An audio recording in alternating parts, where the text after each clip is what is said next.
Message from Starfleet Command, top priority.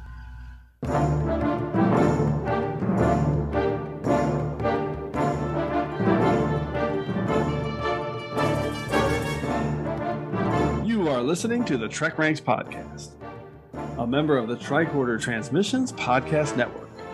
This is episode 124, featuring the top 5 episodes that make you feel like a kid again.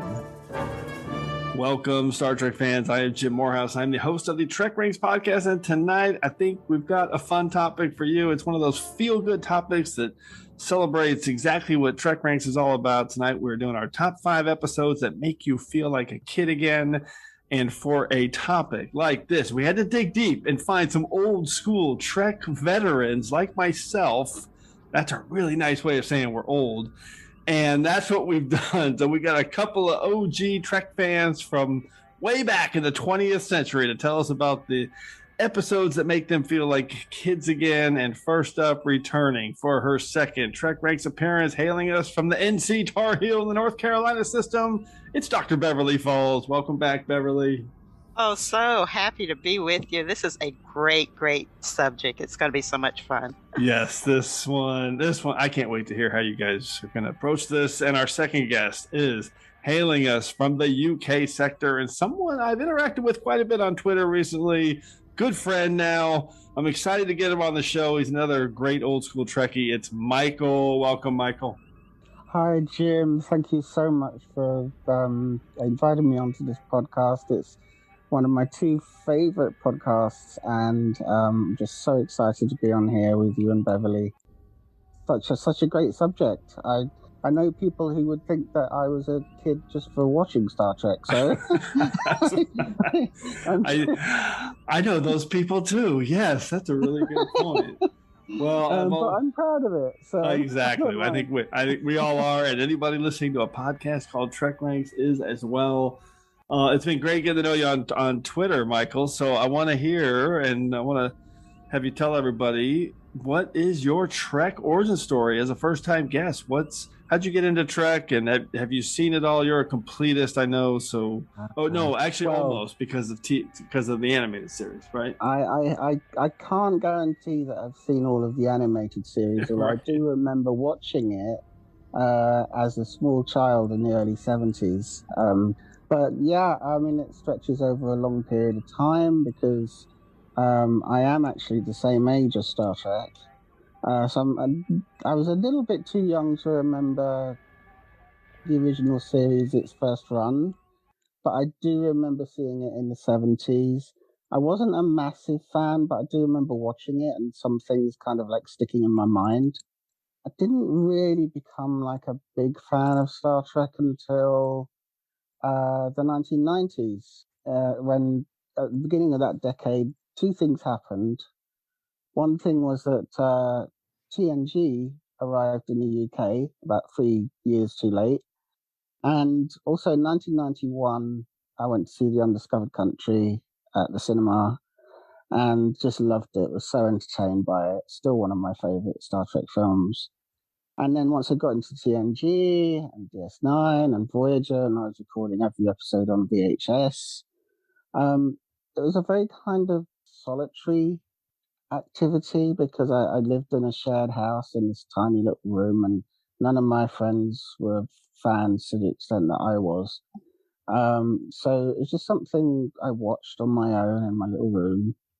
Sort of turn of the century, a lot happened in my life, So I don't really remember how I first saw Enterprise, whether I saw it when it started or picked up with it later. But I did meet my partner around about that time, and I did manage to get her into Star Trek. She's a fan now as well, and we watch it together, like a fan, like normal people. And then when Discovery came out, I really wasn't sure. I think it was a bit of a culture shock after Enterprise because it was so different. But I gradually got into it. I love it now. I loved Picard. And I love Lower Decks, and this is a great time to be a Star Trek fan. But also another thing that happened was that I discovered Star Trek Twitter, and I discovered podcasts. And obviously the two things tend to feed into each other. So I made lots of friends on Twitter, including you and Beverly, and it's just sort of snowballed. And so now my fandom it's the first time I've ever really been part of a fandom, and it's just fantastic. I love it. Oh, that is cool. It is. Twitter has kind of changed the way you interact. I mean, yeah, I didn't interact with anybody about Star Trek, so other than my wife going, "Okay, I get it. All right. Okay, that is awesome. I love it. Let's get into this topic with our TrekRanks recalibration. What are you recalibrating? Everything. It's a sweeping, a recalibration of all systems. As regular listeners will know by now, General Order number 1 of the TrekRanks charters that we love Trek. We love to rank Trek via some deep dive topics just to get the conversation started. But what is that Vulcan motto? Infinite diversity. In infinite combinations. And what is diversity? But a celebration of differences. And as Topol and Dr. Phlox just said, TrekRanks is basically just a big old celebration of differences. There are no wrong answers at TrekRanks. It's not about being right or definitive in any way. It's just about sharing the things we love about Star Trek. And we love it all from TOS to TNG, straight through to Enterprise and the Kelvin timeline, now Discovery and Short Treks and Star Trek Picard and Lower Decks. It's all fair game here on the TrekRanks podcast. Black alert. Black alert. And a reminder, this episode is actually current through 811 episodes of Star Trek, which translates through the second season of Star Trek Lower Decks. Even though it's coming out a little later, we are recording this before Prodigy drops. So that'll be out by the time you hear this. And one final reminder that we use episodes as a shorthand term, but the 13 films are always in play as well. And the films could definitely be in play tonight. I boosted power to the communications bandwidth. We appreciate that, Mr. Kim. And you can find TrekRanks on Subspace at TrekRanks.com. You can contact me directly on Twitter at TrekRanks or at Enterprise Extra. You can also call and leave us a message with your own picks at 609-512-LLAP. That's 609-512-5527. Okay, Beverly and Michael, let everybody know how they can get a hold of you on Subspace. Beverly. I have to go back and look at my Twitter. Doctor, I always want to say NBC, but that's not right, is it? No. Dr. B NC 89. BNC, Beverly NC. I love it. Michael, how about you? Yeah, I try not to do too much social media. It just gets too confusing and time consuming and stops me from watching more Star Trek and listening to podcasts. But you can reach me on Twitter at Michaelangie, MichaelAngie. Awesome. 2 great Trek follows. And we are going to skip our level 1 diagnostic this week and just jump straight into our Prime Directive to figure out how everyone approached this topic. But what you're proposing is exactly the kind of tampering the Prime Directive prohibits. Okay, so Beverly, we're going to start with you. I am so excited to hear your guys' Prime Directives. How did you break it down and come up with your list of episodes that make you feel like a kid again? Well, I just said what brings me joy. And it turned out, as you'll find out, it was all across the entire universe of Star Trek. Oh, I love that. That's fantastic. And that's a great way to do it, because that was definitely the starting point, I think, for me as well. Michael, how about you, man? How did you break it down? Yeah, mine's quite different. I love that. I love just thinking of things that bring you joy. Mine, I don't know, several episodes just came to mind fairly quickly, and then I realized that they kind of made me feel like a kid in different ways. So once I had a few more picks, I decided that each pick would have a different reason for me picking it. So they should all make me feel like a kid in different ways. That's a nice theme. There's still more than 5 of them, so I had to make a few tough cuts. And in the end, nearly all the ones that I first thought of made it through to my top 5, which was quite a surprise to me. But I just found that I could not leave them out. Always a challenge on TrekRanks. Yeah.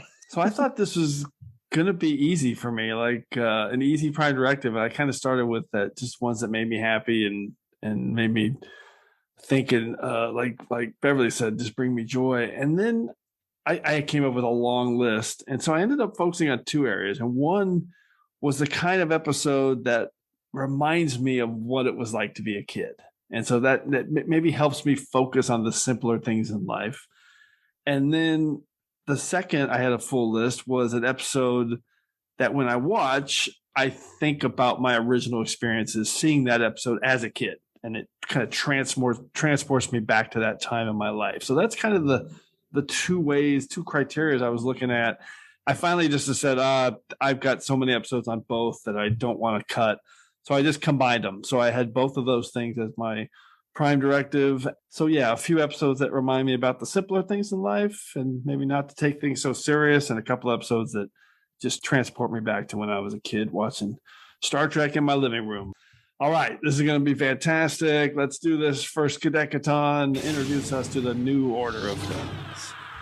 It'll be alphas like us that determine the future of this quadrant. That will be the new order of things. Thank you, First Cadecaton. As always, a quick reminder on how we're going to go through the order of things. First, everyone will start with their 5-word summary and a hashtag to tease their pick.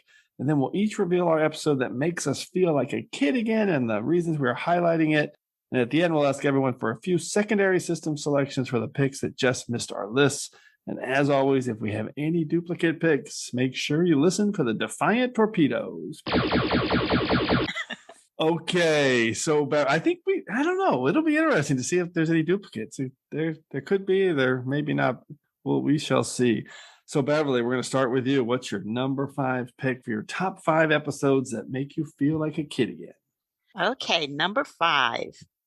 I lived in this time. Hashtag born pregnant.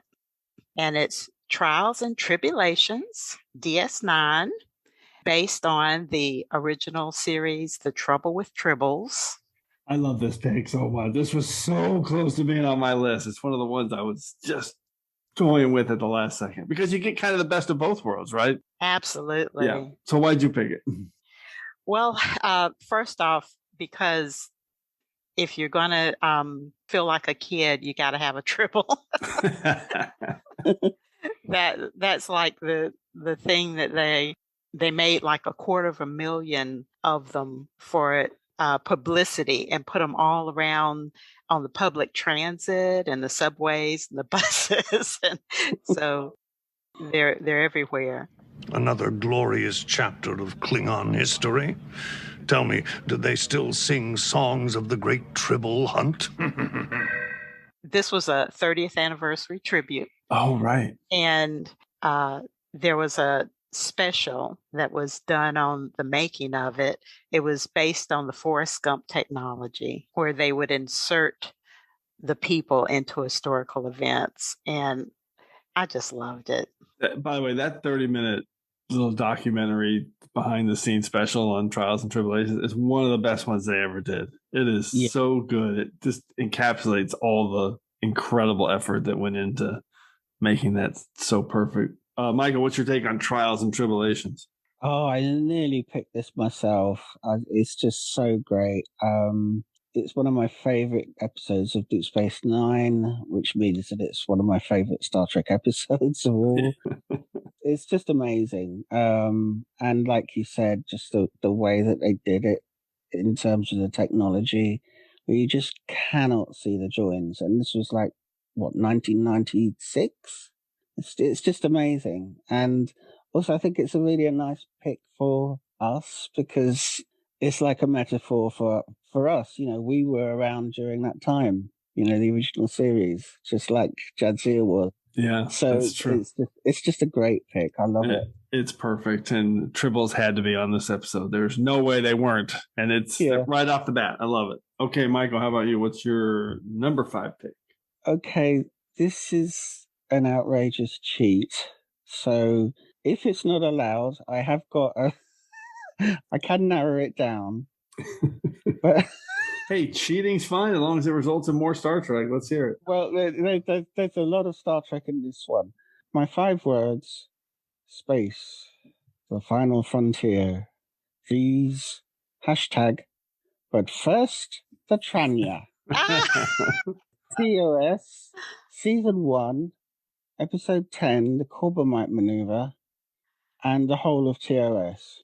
Well, I love that Corvomite maneuver pick. That is, and plus Baylock will make you feel like a kid again. Yeah. If I could just explain why I picked the whole of TOS, the reason is just that I don't have any specific memories of watching an episode of the original series as a kid from beginning to end. I know that I saw a lot of it, but really my memories of it are they're just impressions. They're images, they're sounds, there's the theme music, just the general weirdness of it. Things that really creeped me out at the time, like the cat's poor aliens. Oh yeah. They still haunt my dreams. Or the time when Charlie X made that crewman's face disappear and she's stumbling out into the corridor. Why are you bringing up all these? These are all still. But they stuck in my mind because they were such sensitive little kids and I was scared by them. That's actually good because those two things make you feel like a kid again because they're terrifying. They do. But the reason I picked the Corbomite maneuver was this is the one that I have the strongest memory of. I think it's I think partly the Baylock puppet was on the closing credits so often, so I just saw his face a lot. But also, I also remember the way that the puppet's face moved from side to side in that weird way. Right, yeah. That weird visual effect. Yeah. And also the ending, which is classic Star Trek theme, really, which is that something can be really powerful and frightening, and it turns out to be still powerful, but also benign and actually basically just a kid. Yep. With a very, very weird laugh. And I watched this on YouTube the other day, just the ending, and I just thought it was absolutely mad. Yeah. So Beverly, I'm going to start off to get your take on the Corbomite. Which scared you more, though, Baylock or Baylock's puppet? Because Baylock always scared me more. It's like, oh my god, with the voice and the eyebrows. Oh, the puppet scared me more. Okay, yeah, I think most people that's the case, but Baylock freaked me out. They're both pretty scary. So what's your take on this one, Beverly? Definitely classic Trek, and I love that we went with the whole series, all 3 seasons. This is great. So I'm going to do my round 5 pick, and we kind of have a whole TOS round here because the Deep Space Nine Trials and Tribulations is definitely a double pick for TOS. So I guess coming up with my 5th pick was almost impossible. It's so many options. I'm going to rattle those off in secondary systems, but this is the one I finally settled on. It's similar, I think, to you, Michael. It's just the one that I just remembered this one so much from a kid. So 5 words and a hashtag. Leave bigotry in your quarters. Hashtag could have called you friend. And it is TOS season 1, episode 8, Balance of Terror. And this is one of those picks that just transports me back to my living room as a 7 or 8-year-old, just enthralled by the storytelling and knowing how, even as a kid, knowing how smart and special and just how well made it was. And, I used to watch, as a kid, in the 70s when you're growing up, on these old rabbit ear TV channels, you're watching these old war movies and Westerns. And I watched Star Trek on that channel too. And I just remember this one feeling like that classic submarine war movie. And it just when I watch this episode now, it just reminds me so much of those times and how those old movies kind of shaped me. And also just knowing that at a young age, how special it was to see Uhura and Sulu and as people of color front and center on the bridge and in the middle of the action. It's just really, really cool. Captain, standing by to beam your survivors aboard our ship. Prepare to abandon your vessel. No, it's not our way. I regret that we meet in this way. You and I are of a kind. In a different reality, I could have called you friend. What purpose will it serve to die? We are creatures of duty, Captain. I've lived my life by it.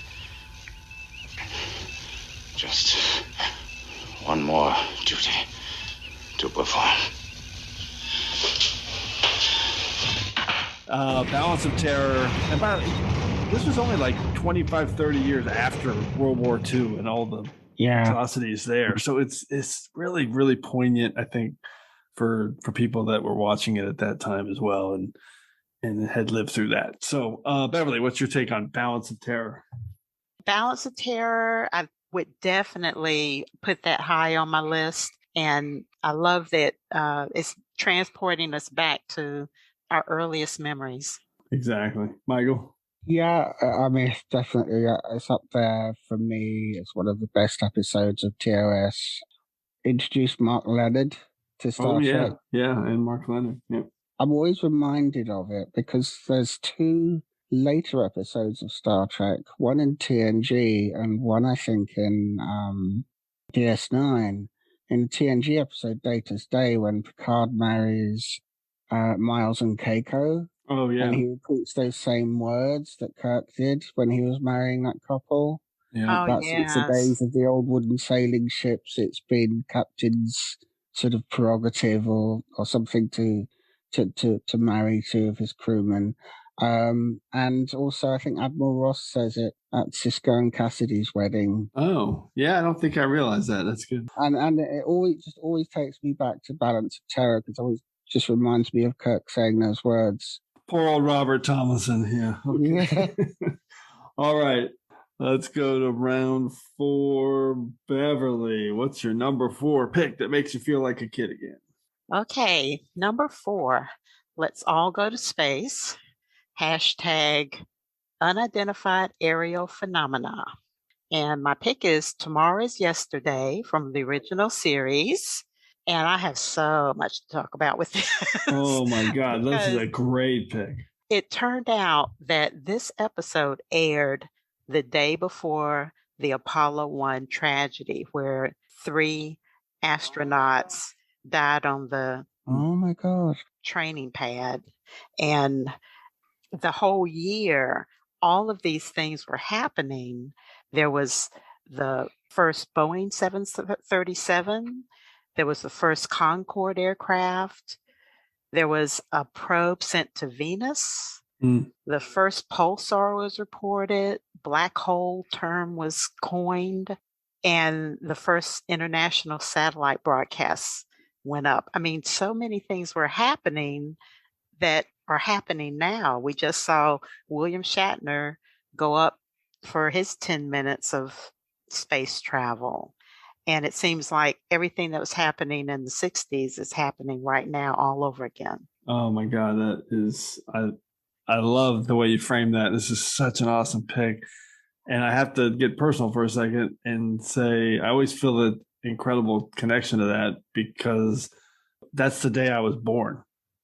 January 27th, 1967 is the day I was born. That's the day the Apollo 1 fire tragedy. And I don't know, just something weird makes me feel a weird connection to that, knowing that that's the day I started. So, and the connection to Trek and everything with it is truly amazing that they were telling that story before man walked on the moon. So incredible.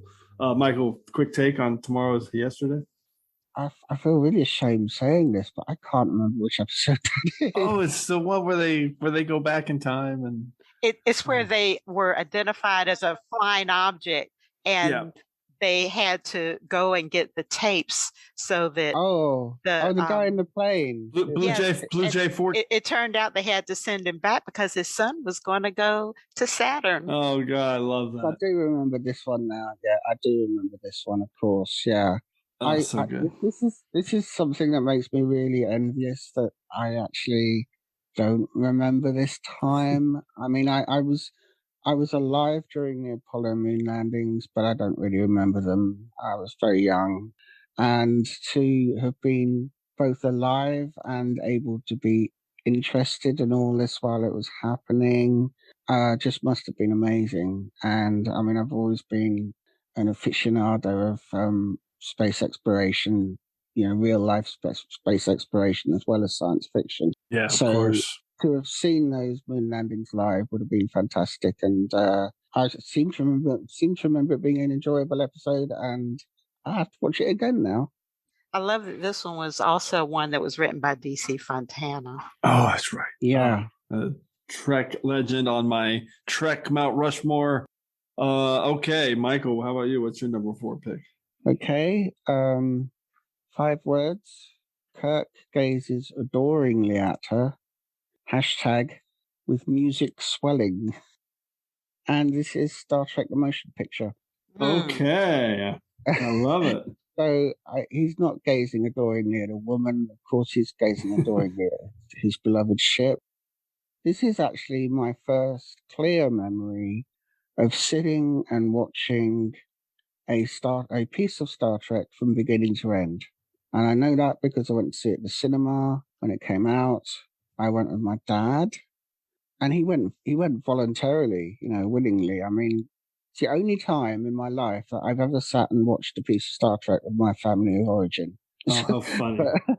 But the hashtag and the 5 words, I'm referring to the maligned, the 6 greatest minutes in the history of motion pictures. Exactly. And if I could say anything about this scene, it is that it's at least 45 minutes too short. I would happily have sat through 2 hours of being with Kirk and Scotty in that shuttle pod, examining that beautiful, beautiful ship, which doesn't look dated even now. Nope. From every single possible angle, the visuals in that film are incredible. But I would have been happy without any story. Just the lighting, the music, the model. It's just incredible. And it's only about 5 minutes long. What's the matter with people's attention spans? Oh, it's so great. It's so great. I love it. I could watch that again and again and again and again and again. The only thing better might be Chris Westlake's score for Lower Decks when they did the Cerritos homage to it. Oh, that was adorable. That music is so good. So, okay, well, hold on, because we are having another TOS round in round 4 because my number 4 pick, 5 words in the hashtag, Morehouse Unit is 12 again, hashtag formative viewing, and it is also Star Trek the Motion Picture. And I was 12 years old. I remember it like yesterday, the new uniforms, the upgraded look, the ship, the Klingons, the special effects. I fell in love with Ilea and Percy's Kambata. I just loved this movie. It never occurred to me that it was the motionless picture, like people call it, or not as good as Star Wars. I just was enamored with it. I listened to that Jerry Goldsmith's soundtrack 1,000 times when I was 12 years old. It just, it just was everything to me. So, yeah, this is definitely another pick for me that just transports me back to when I was a kid watching this in the theater with my family. I went 4 or 5 times and then watched it a million times on HBO. So how about you, Beverly? What's your take on the motion picture? Well, the Enterprise herself has always been the main character. Yes. And we love her. We'll do anything for her. And there's a lot of letters in the alphabet. So well said. So well said. All right, let's go to the Dabo round. Beverly, what's your number 3 pick? Okay. Number 3, crayons can take you places. Hashtag oh to be young again.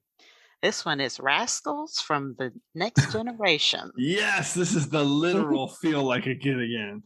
I definitely thought about this possibility. So good. So glad you picked it. I just love the whole premise. I thought they really did a great job in performing it. I love the kid actors. Isis Carmen Jones playing the young Whoopi Goldberg. She also reprised that combination in Sister Act. Sister Act, yeah, that's so good. And to see a full-headed John Luke throwing a tantrum, I love it. Yeah, this is such a great pick. And this is, one of those episodes when I was, 20 something, chip on his shoulder, gym watching it. Was like, I don't want this kids. I want space battles. I love this episode now. It's so funny to look back on. The casting is so good. It's just the four kids are just so good.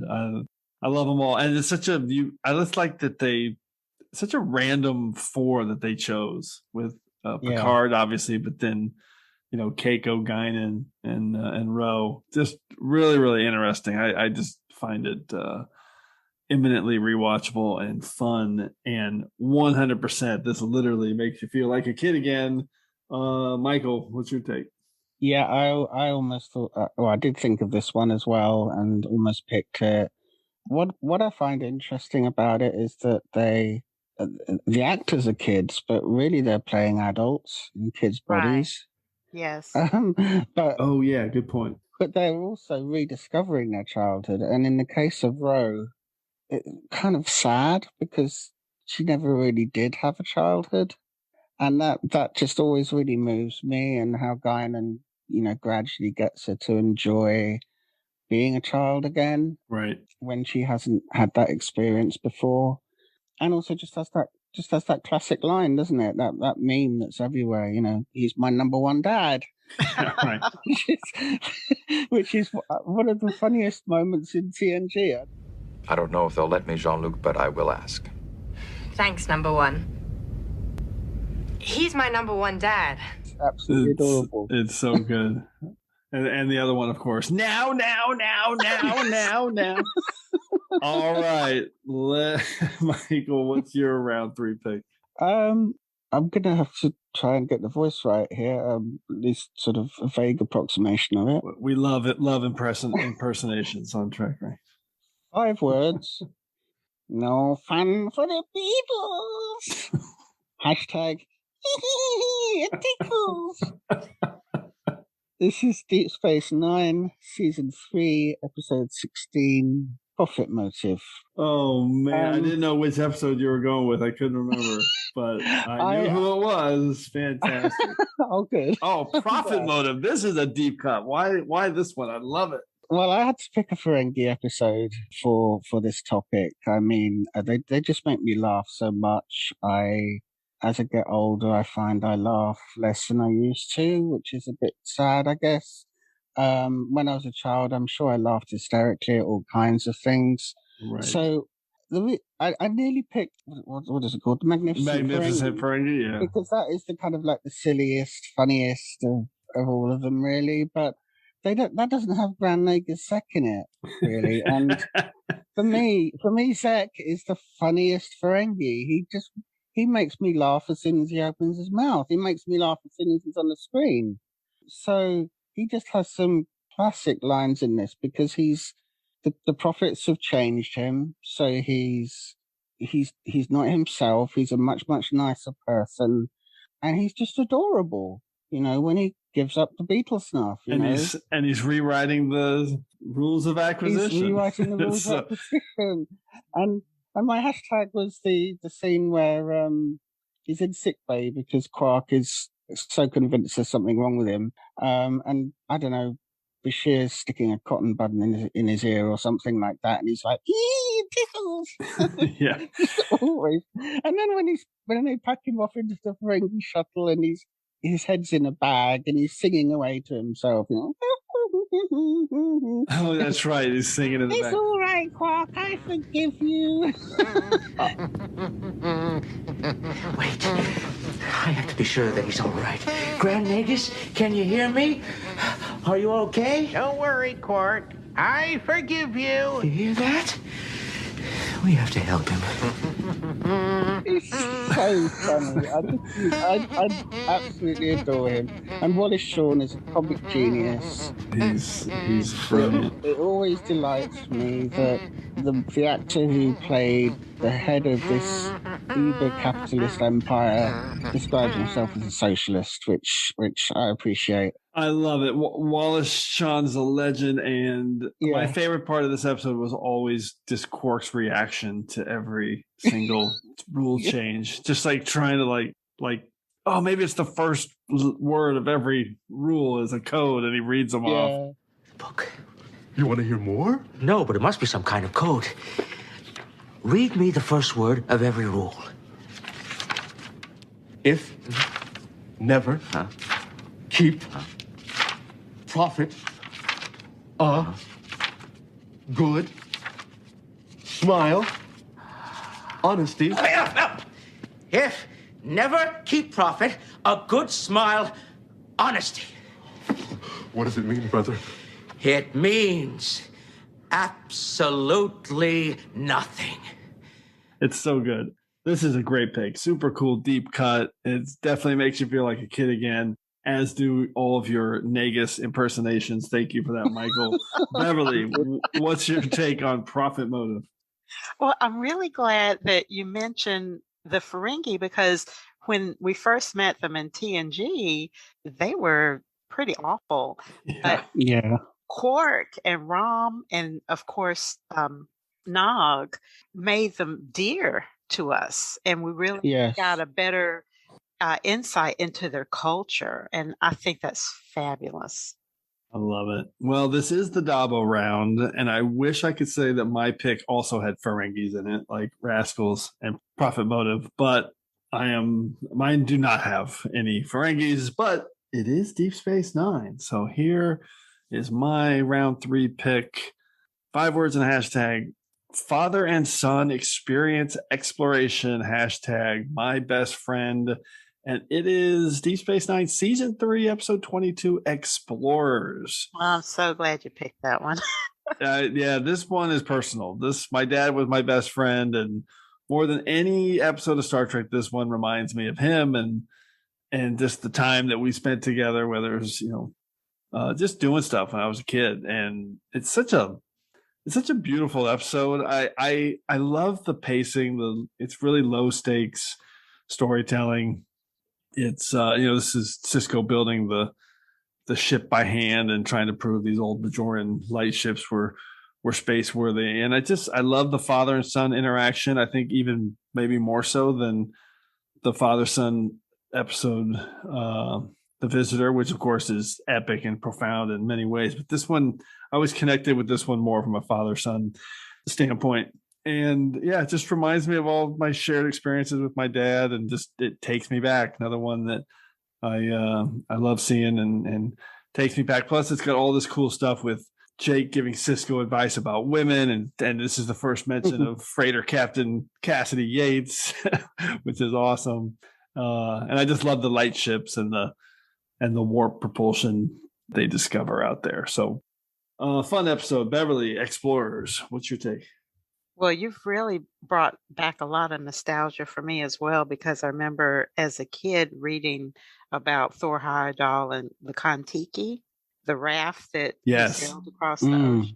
Yep. And then personally, my uncle, who I just lost last year to COVID, he used to have a sailboat and he taught us to sail. And that just brings back all those memories. I mean, that's exactly what this episode is about. These two out there sailing. And yeah, Thor Heyerdahl, everybody needs to, and the Kon-Tiki. People of a certain age will know that reference. Others will not. So, I'm old. I haven't heard that in a long time. That's fantastic. Michael, any quick take on Explorers? It's a lovely episode. I mean, I'm doing a DS9 rewatch at the moment. So I saw that a couple of months ago. I love the look of it, the design of the ship, and the interiors as well as the exteriors, and how Cisco tries to get everything absolutely authentic, as close to design as possible. Yes. And, that just, the way there's so much made of wood in there, and it just looks so gorgeous. But yeah, it does have that wonderful feeling of father and son doing something together and going out, really exploring the unknown, because they don't know what's going to happen once they set sail. They didn't know they were going to suddenly go to warp and end up in Cardassian space. So, and one of the loveliest, strangest things about it, I think, is that even Gul Dukat helps them to celebrate at the end, which is really kind of like, you don't expect that somehow. He's also got that, what a coincidence. We just discovered some old ruins. that validate what you've done. So it's still Gul Dukat doing this thing. But I like you said that about the Cisco's attention to detail, and it's really that just elevated some of the storytelling. Really cool. Yeah. Okay, let's go to round 2. Beverly, what is your number 2 pick? Okay, number 2. More fun to role play. # she is a queen. It's Bride of Chaotica. Yes, another From one. Voyager. I really wanted to pick it, and I didn't. This is fantastic. I mean, nothing makes you feel like a kid again more than this homage to serialized 1930s, 40s television and movies. I love it, Beverly. The Adventures of Captain Proton, Chapter 18, Bride of Chaotica. The evil Dr. Chaotica kidnaps Constance Goodhart and plans to sacrifice her to Arachnia, Queen of the Spider People. And also, just the cosplay, all the ideas. Catherine was the perfect Arachnia, and she just strolled in like she was so regal, and it just made me want to put on a Halloween costume. But the fact that they did it both in color and black and white was even more effective.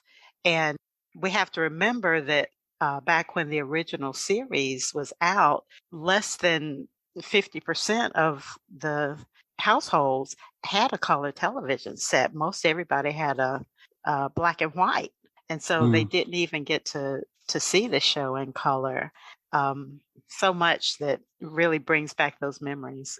Yeah, this is one that I always kind of have to remind myself, because, a lot of times we all just put on Star Trek and we kind of half watch episodes we've seen a bunch of times, and then we use it as ambiance or mood. This is one I always just remind myself, this one's worth just watching and paying attention to, because all the acting that's happening, all the little sly looks and nods and over the top choices from everybody. I love this episode so much. It's literally perfection. Michael, what's your take on Bride of Chaotica? Yeah, this is in my secondary systems. I almost picked it for a particular reason, which I'll explain later. But yeah, I remember being a kid and watching Flash Gordon quite a lot. I think I may have seen more Flash Gordon than I saw Star Trek. I mean, I do remember it quite well, and it's just a perfect homage to it. It's also just extremely funny. I mean, Beverly, what you said about Kate Mulgrew, her acting, she's got that Katharine Hepburn presence as soon as she just walks in, and the right voice, obviously. Is this also the one where Seven deactivates the robot? Oh, that was. Oh yeah, no, that was a different episode. Not. Oh, okay. I just loved because I loved that moment where she deactivates the robot just by pulling its insides out and says something. I think that was 30 days. May I go now? I think that was 30 days. All right. Okay. Yeah. Okay. That's so good. It's just very, very funny, and the way that they all, including the captain, who has really nothing but contempt initially for Tom's program. Yeah, of course. Yeah. Really gets into it, Yeah. and and it's just the black and white and the color. It's just a great joke. So super fun. Really, really good fun. Yeah. And a little bit of trivia. This is, I think, the first time that the captain said coffee black. Oh yeah, she does in this one. She. So this is. That is. I mean, obviously she was drinking it before then, but. That's a good bit of trivia. I love it. Okay, Michael, how about you? What's your number 2 pick? Okay. Slightly sad one, this. 5 words. Rom is me, age 13. # except he wants to be there. This is Deep Space Nine, Season 7, Episode 4. Take me out to the holosuite. Oh, okay. Oh, interesting. So, I mean, this is one of the funnest episodes ever, but you're going to make it sad and poignant, and I love that. So I know that Rom's total lack of physical coordination and inability to play in a team may seem exaggerated to a lot of people, but I can assure you it isn't, because I was that bad at school in any team sport, and I was utterly miserable. Nobody wanted me on their team. I didn't want to be on their team. I wanted to be anywhere else. I could do things like swimming or running because I had stamina, but anything that involved hand-eye coordination or teamwork, I was just shivering on the edge of the field, just like waiting for it all to end. And the miracle of this episode for me is that it's able to remind me of that and at the same time make me feel warm-hearted and happy. And it's just so funny and joyful. And the fact that it comes where it does, like in season 7, in the middle of this war that's killing millions of people, and they just drop this episode in there to make you feel happy. It's just great. It's lovely, and it's all about teamwork and friendship, which what is Star Trek about, really? You know, it's I love that. So it's just wonderful, and I saw it just last week because it's just passed it in my rewatch and loved every moment of it. Two things. You're right. It's so cool where they place this. Just in the middle of the war, all of a sudden there's this episode, and Explorers was like that too because there was all this Dominion War, all this kind of build up to the Dominion War and the Klingons, and then Explorers is just kind of out there. There's all the great things there are about this episode. How funny it is. How rewarding and joyous. The best part, without question, is when Sisko just realizes, what have I done? Rom, get in there. You're going up to bat. It's so great. It's just so well done. And then, of course, his unintentional bunt. Absolutely brilliant. Beverly, what's your take on Take Me Out to the Hall Suite? Great pick, Michael. Well, I'm always going to love a baseball reference because I love Michael Piller. Oh, yes, of course. The fact that he helped to bring in outside writers and sort of transform the next generation, and then went on to the other series when Gene kept wanting to just say there's no conflict in the future. It's like, no, we do. We have conflict. And the fact that even with the premiere of Deep Space Nine, Sisko says baseball explains humanity because it's linear. The fact that thread carried all the way through 7 seasons is so brilliant. Just such a great application to Star Trek as a whole. That's awesome, Beverly. I love the Michael Piller connection is super cool with the baseball throughout Deep Space Nine and Trek. Okay, let's close out round 2. And sorry, I had to do this. If you're placing any bets or odds on some of the episodes I might pick, you might have predicted this one, although you might think it's my number 1, but it's actually coming in at number 2 because my number 1 is really special. 5 words and a hashtag. Tactical alert, polarized hole plating, hashtag a life-changing experience part 1. And it is Enterprise Season 4, Episode 8, Awakening.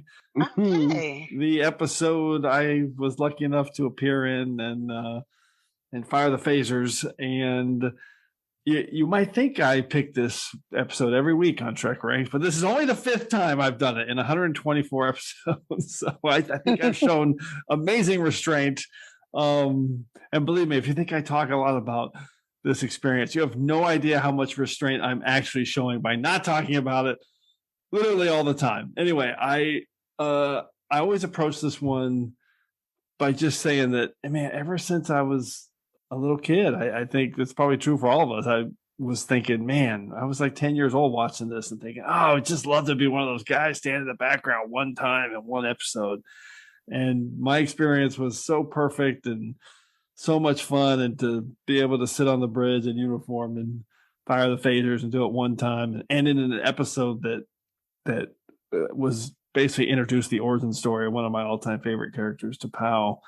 Every time I think about it, it just makes me feel like a kid again, to say the least, with joy and transporting me back to that time. So Awakening, my personal pick. I apologize for indulging. Michael, what's your take on Awakening?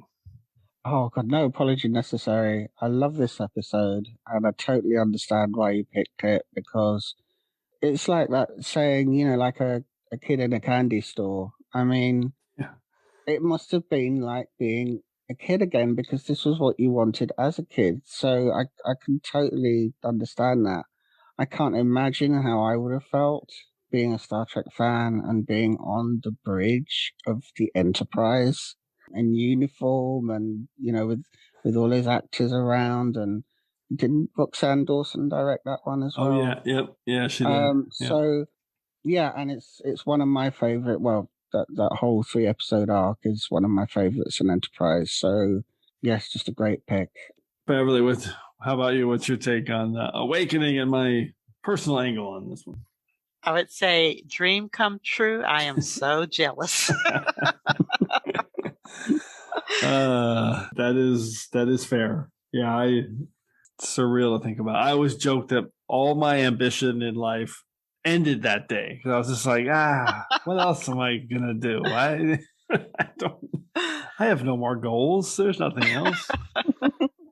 All right, let's go to round one. I can't wait to hear these number one picks. Beverly, what's your number one episode that makes you feel like a kid again? Okay, number one, new Star Trek is canon. Hashtag must-see TV. And it's Wedge Douche, the penultimate season 2 episode of Lower Decks. Oh my God, I love that you picked this. It's such a good. This is how good this episode is. This is how good this episode is. I am raising my hands in the Rocky Championship winner stance here. Yes, go Beverly, go. Oh my goodness. This Lower Decks has just really gotten better and better and better. And this episode makes me want to go back and watch so many episodes all across every series.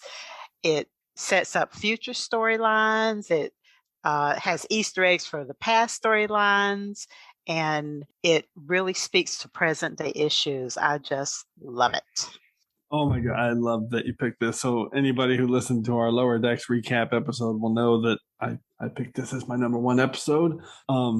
Yeah, it just does it all. This episode just does it all. It's a low stakes episode. It makes you, which is always fun in TNG. And one of the things that I know Mike McMahon and that I love about Trek. But then it all comes together with this really, at the end, it's like, oh, this is like the key episode connecting all the threads from the season. And it's just so good. Michael, what's your take on Wedge Douche? I absolutely adored this episode, and I've only seen it once. I've only seen every episode of Lower Decks once, so I'm really looking forward to going and doing a rewatch of all of it now. I love this episode. It's like you said, it's kind of got all this kind of like everyday stuff in it. And one of the things I actually love about Star Trek is that they have all these little slices of life, people on the holodeck and playing poker and things like that.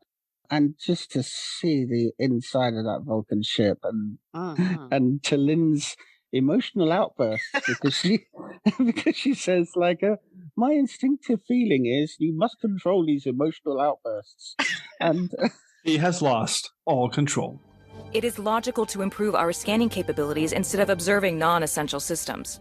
These readings are within acceptable parameters. Correct. However, this region has never produced this type of anomalous energy. Does that not seem strange? Anomalies, by definition, are strange. Something about this feels off. Feels off? You have been spoken to about this before, Talin. It is illogical to ignore something of statistical significance. I must inform the captain. She has lost all control. Yeah.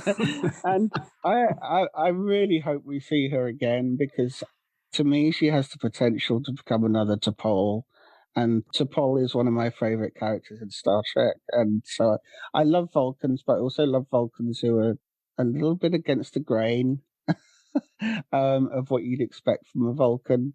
And it's just everything's inspired right up until the closing credits, where I kept expecting something to happen during those credits, and of course nothing does. Okay, it's even better that nothing happens, which is just everything about Mike McMahon and Lower Decks. Oh, yeah, absolutely. It's fantastic, and Lower Decks has such a sense of fun. It does make me feel like a kid, even though it's an adult comedy. Yeah, it is very, very funny and silly, and and yet it's classic Trek. Wedge Doge, Three Ships is an absolute masterpiece, and I am so fired up that you picked that, Beverly. Fantastic. Okay, Michael, how about you? What's your number one pick? My number one pick is 5 words, all I want for Christmas, # Star Trek Nativity. This is not Generations, although I do love that Christmas scene in Generations. I'm afraid I do. I really love it. I thought that's where you were going. So, okay, where are you going? No, this is Star Trek First Contact. Oh, okay. I know that Star Trek First Contact is not really a Christmas movie, but for me, it has that kind of sense of magic about it, particularly at the end. You know how, like, when you're a little kid, Christmas is always like magical and exciting, and as you get older, it gets less and less magical and less exciting. And it was always like that for me when I was a kid. It was just like this, almost like this mystical thing that happened every year, you know? And although I'm not a believer now, I was brought up a Catholic. And so the religious aspect was always part of Christmas. And that somehow added to it. So things like getting up in the middle of the night when you're a child to go to mass at midnight, you know, it was just like so exciting. And for me, First Contact, the scene where the Vulcans arrive at the end, it just has that magic to me. It's dark, it's freezing cold, it's surrounded by pine trees, there's a big light in the sky, 3 wise men with pointy ears. Okay. And it is Star Trek's Nativity. It is like the birth of the future utopia. It starts there. That's good. And so just those scenes, I mean, I could cry just quoting them, you know, just like the way that Zephyr Cochrane takes hold of Lily's hand briefly and then walks towards the aliens. I don't know why she doesn't go with him. She should have been there too. Yeah. And then when Picard takes his farewell of Lily, and she says in that very, very soft voice, she says, I envy you, the world you're going to.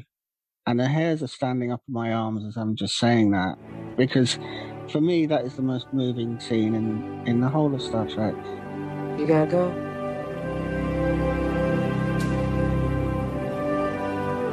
I envy you. The world you're going to. I envy you, taking these first steps into a new frontier. I shall miss you, Lily.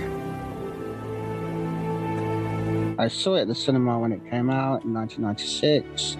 I was in love with it then, from the opening bars, the music, my favorite theme tune in the whole of Star Trek. Oh, it's so good. It's so good. It's so beautiful. It's so humane. Humanity came so close to disaster in that movie, and instead what you get at the end is the beginning of the whole of Star Trek. And that for me is magical, and in a sense it's kind of, for me, it's the magic that's like what Christmas is when you're a kid. It's just got that feeling to me. Oh, that's great. And it was released as a November, December film. So I think it was towards the end of that year. Yeah, that was great. Yeah. That's awesome. Wow, I love that take.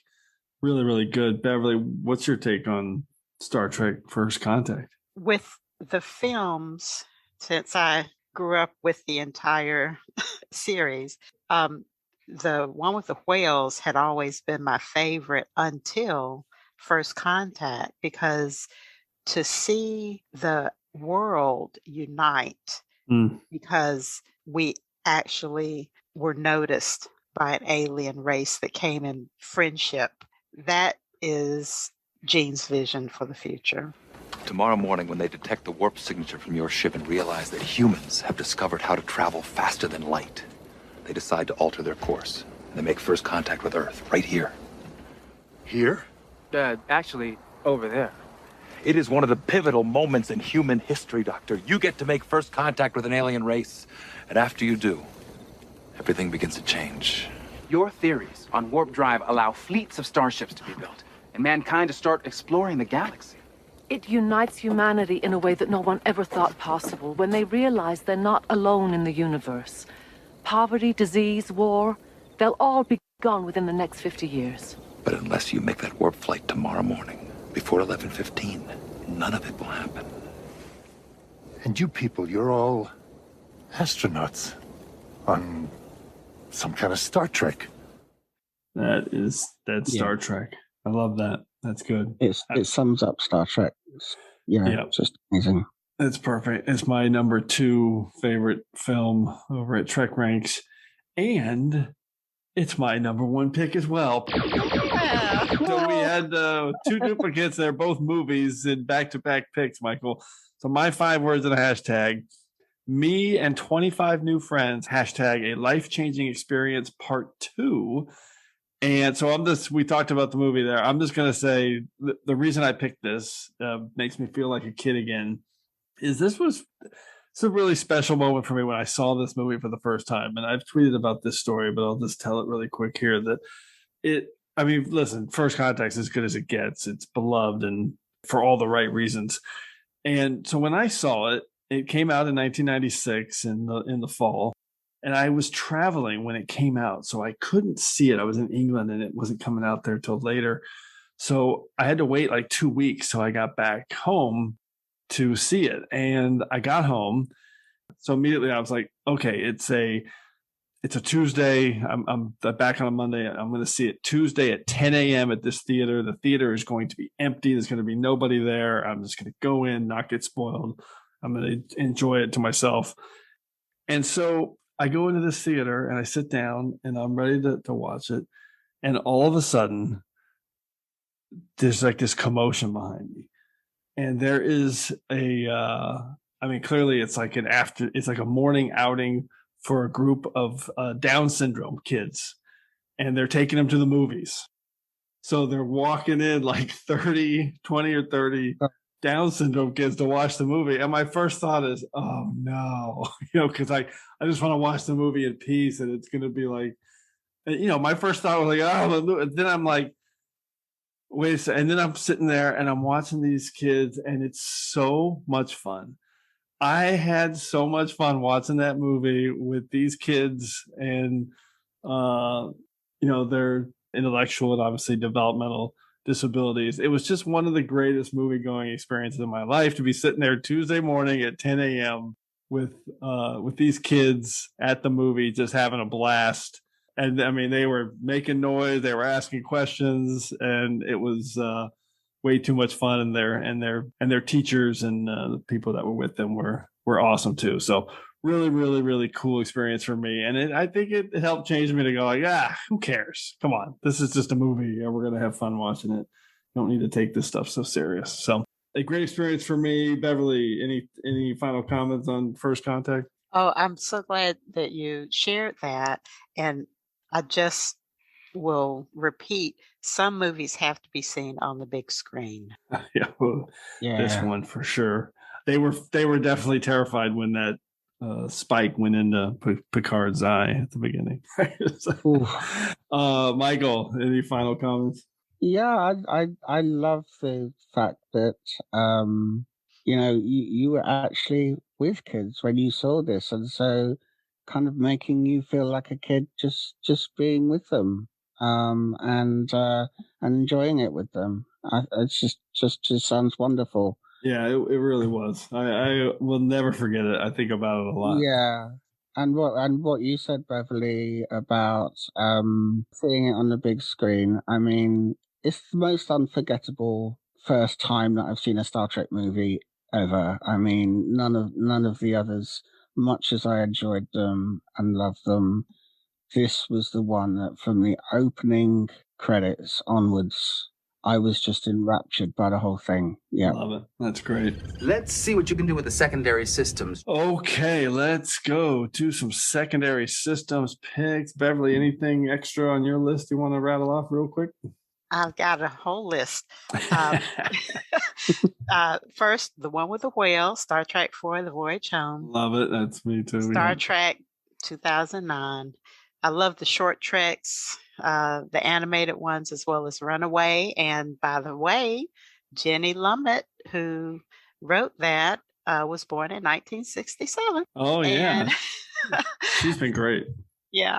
And then Voyager, Once Upon a Time, with Lower Decks, The Embarrassment of Dopplers, where they kept multiplying like tribbles. And last but not least, October 28, 2021, we're going to get Prodigy premiere. Oh man, that'll make you feel like a kid again. You know, it's funny because our preview episode for Prodigy was Delta Quadrant species, and then afterwards when I went, oh, this actually would have been a good topic for a good preview for Prodigy as well, because that show will make you feel like a kid again. Michael, any episodes you want to rattle off? Yeah, I got 5 secondary systems. One was Generations, Great. for the reason that I mentioned, because it's sort of the Christmas scene. And then I picked 3 that I thought of for a similar reason. They're Hollow Pursuits from TNG, Bride of Chaotica, and Hero Worship from TNG. Oh, that's a good one. That'll make you feel like a kid. And that's because when I was a kid, when I was in my early teens, I was having a bit of a tough time, especially at school. And I was a very dreamy kid, and I spent a lot of time in my own world. So it's very easy for me to identify with Barclay. It's also very easy for me to identify with that kid in Hero Worship who, trying to escape his trauma by being like Data and not having any emotions, even dressing like Data. So it's this kind of element of fantasy and escape from reality, which I very much associate with childhood. I really wanted to put one of those in there, but in the end, I just decided I couldn't leave any of the others out. I like it. Hero Worship is underrated. That's a solid episode. I think it's a very touching episode, and the kid is actually, the actor is really good. It's good. By the way, he went on to become a professional baseball player. How crazy is that? Wow, I didn't know that. I didn't know. I often wonder what these kids are doing now when I see these old episodes. And then the Magnificent Ferengi I almost picked, but I decided to have Deck instead. Okay. All right, I love it. I'm going to rattle off a few more. I found myself gravitating to some Enterprise episodes. I didn't pick them, but like the Andorian incident that just transported me back to the old days. Stratagem I like because it's just such a twisty, fun kind of old school storytelling, and North Star, of course, as an old school Western. I of course had Trials and Tribulations on my list, Bride of Chaotica. I also had Arena is one that transports me back. Got to give a shout out to Star Trek 2009 and Star Trek Beyond. Both of those make me feel like a kid again. And I'm gonna highlight one short Trek Q&A. I just love Q&A with number 1 and Spock in the Turbo Lift. That one just absolutely speaks to me. And my special shout out was going to be for Rascals, which got picked obviously, and then one other feel like a kid again episode, Innocence from Voyager, where the little kids turn out to be old people who are about to die. Yeah. So that was another one I thought about. All right. Great topic. I love these picks. Let's get into our regeneration cycle now and go through a recap of our picks and go through some stats. Computer, activate regeneration cycle. Alcoves beta and gamma. Okay, Beverly, recap your top 5. Okay, number 5. I lived in this time, born pregnant, and it's Trials and Tribulations. Number 4, let's all go to space. Unidentified aerial phenomena. Tomorrow is yesterday from the original series. Number 3, crayons can take you places. Oh, to be young again. And that's Rascals from the Next Generation. Number 2, more fun to role play. She is a Queen. Bride of Chaotica from Voyager. And number 1, new Star Trek is canon. Must see TV. Wedge Dooge. Fantastic. So you said it at the beginning. You spread it around. You had one each from TOS, TNG, Deep Space Nine, Voyager, and Lower Decks. That is an awesome list. Michael, how about you, man? Break down your 5? Okay, number 5, Space to Final Frontier. These but first Titania, the Corbomite maneuver from TOS, and the whole of TOS, if that's allowed. Number 4 was Kirk gazes adoringly at her with music swelling. That was Star Trek The Motion Picture. Number 3, no fun for the Beatles. Deep Space Nine, Season 3, Episode 16, Profit Motive.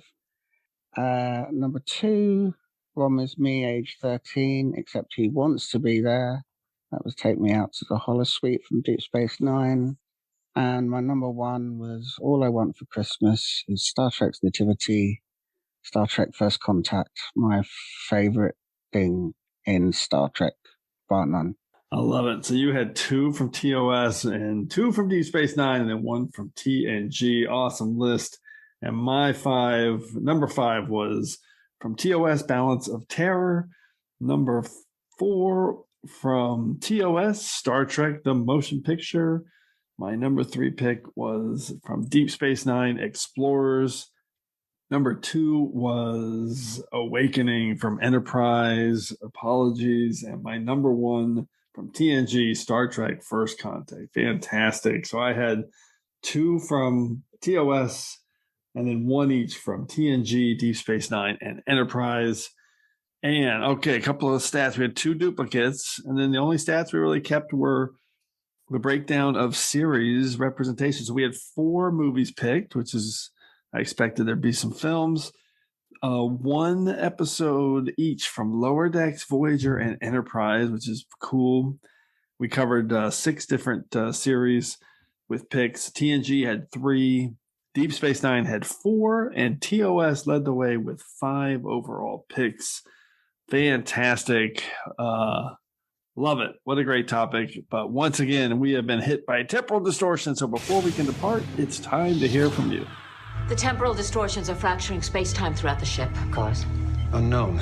Oh, we know the cause, Mr. Tuvok. It's all the amazing feedback that we continue to receive from our listeners here at TrekRanks. And this week's temporal distortion, we have an amazing voicemail to share with you. I love this because apparently this voicemail came through a while back and I somehow missed it. But since that time, and not knowing that she had even sent a voicemail, we connected with her on Twitter, and she was recently on our top 5 DAX episodes. So now we're going to play a voicemail that she sent well before that, and she was great on that episode. This is a flashback to episode 117 in our top 5 epic comebacks, and it is from the great Ariel K, who is on Twitter at Ariel K18, and you can hear her on our top 5 DAX episodes. Here is her voicemail.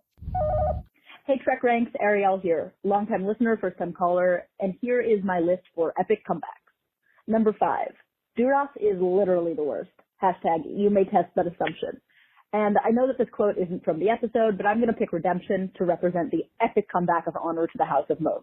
Number 4, wait, isn't he already dead? Hashtag Wayun's last clone. And I am picking Treachery, Faith, and the Great River to represent the many returns of Jeffrey Combs as Wayun. Number 3, Cisco is actually half prophet? Hashtag Benny Russell finishes writing. And I am picking Shadows and Symbols as a double pick for both the return of Cisco to Deep Space Nine and the return of the Bajoran wormhole. Number 2, Tertiary Adjunct of Unimatrix Zero. Hashtag Never abandon a member of your crew. And this is 7 of 9's return to humanity. I'm picking Dark Frontier as my representative episode because I love how much it does for her character arc. And number 1, my 5 words in the hashtag are Artificial Heart of a Captain, hashtag What Could Have Been. And my number 1 pick is Picard's revival by Q in Tapestry with a new appreciation for his life. I absolutely love this episode, and I knew from the beginning that it was going to be my number 1 pick. Anyway, I hope you like my list. Find me on Twitter at ArielK18, spelled ARIELLEK18. LLAP. Okay, I love that list. I especially love her number 5 pick, which was the epic comeback of honor to the House of Moog in Redemption. One of my favorite TNG episodes. This is just a cool pick. She had a really great look at epic comebacks. All right, so once again, those picks definitely good enough to clear ourselves from this week's temporal distortion. So as always, I want to thank everyone for all your great responses to the TrekRanks podcast. Please keep your list coming to me at TrekRanks on Twitter so we can retweet them but we also want to hear from you. So put together your own list of top 5 episodes that make you feel like a kid again, or a list from any of our past shows, and give us a call at the Tricorder Transmissions at 609-512-5527, or you can just record your voicemail and you can send it to me in a link on DM. We can do it that way too. So hopefully we'll hear from you so you can be featured on the next episode of Enterprise. Sorry. So hopefully we'll hear from you so you can be featured on the next episode of Trek Ranks. And on the next episode of Trek Ranks, we are returning to our favorite series, our scenes in Trek. We've done it all from shuttlecrafts to turbo lifts to scenes in a cave, and this one, I have been waiting to do this for a while. We are doing our top 5 fight scenes. Okay. That's right. Star Trek is not about fights, but it is on this episode of Trek Ranks. Lots of great fights in Star Trek. So Beverly and Michael, I'm going to put you on the spot. If you had to choose one epic Star Trek fight scene off the top of your head, what would it be, Beverly? You're going to limit me to one?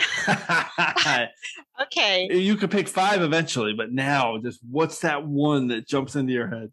Besides the karate chop from the original series, I have to go with the corridor fight with Michelle, Yao, and Control. Oh yes, and Nan. Yeah. Okay, that's an epic fight scene and they built the stage on a gimbal so it like rotates. Yeah, that's from Such Sweet Sorrow in Discovery. I love that pick. And that karate chop, that's from like Journey to Babel or something, I think, or Journey to Babel. They always did it rather than There's shoot so many people.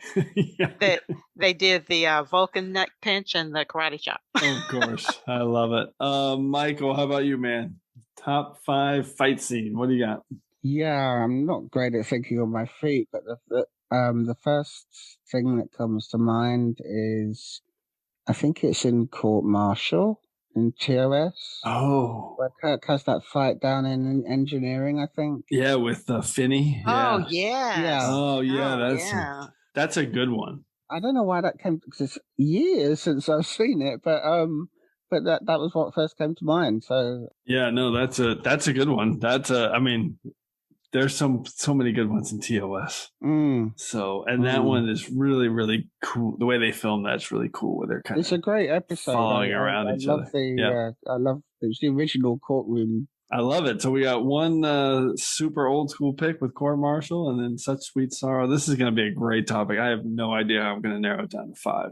All right, so before we wrap it up, a huge thanks to Dr. Beverly Falls and Michael. It was awesome having you guys on the show. I was wondering if you could show me how to access these subspace communications logs. And we're going to do that right now, Neelix. So any final Trek subspace communications, either one of you guys want to relay before we depart? Beverly. I have a quote from Boimler. Trust me, the real action begins on the lower decks. Pew, pew, pew. Chirp. Pew, pew, pew, pew, pew, pew, pew. Chirp. Oh, man. Beverly, you are the best. I love Boimler. Michael, great to have you on finally, man. I hope it was fun for you. Yeah, thank you so much. It's been really great fun and such an honor to be on this podcast. I've been listening to it for 18 months, and when I first started listening to it, if I thought I was going to be on it, I just would have been very, overwhelmed. But it's just been fantastic to be on with both of you, and thanks for the experience. Wonderful. All right, man. Well, I appreciate you listening. I appreciate those awesome picks. Great job. And thanks everyone again for engaging with us here on episode 124 of the Trek Ranks podcast. As always, I want to close by saying I'm looking forward to standing with you again here in this place where I belong. I'm sorry. Apology accepted. If you have some time, one day, maybe you can teach me how to bunt. Sure. What's a bunt? Oh. I fail to see why you are celebrating. Ferengi's bunt was an accident, and you still lost the game. You are absolutely right. And I couldn't be happier. Quark! A round of drinks for the house on my tab. I'm way ahead of you, Captain. You are attempting to manufacture a triumph where none exists. I'd say he succeeded. To manufactured triumph. Manufactured triumph. Hear, hear. Hear, hear.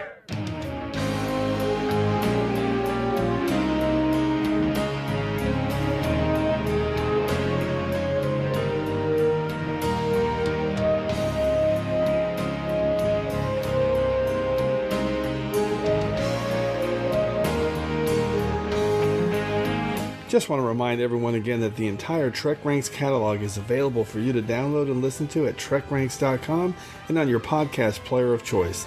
Our episodes never get carbon dated, so check out the topics you've missed and maybe just want to listen to again over at TrekRanks.com. And a reminder to check out our friends 5-Year Mission at 5yearmission.net. They're writing a song for every episode of Star Trek, and you won't believe how great their music is. They also have a podcast at the Trek Geeks Network, so seek them out. You won't regret it.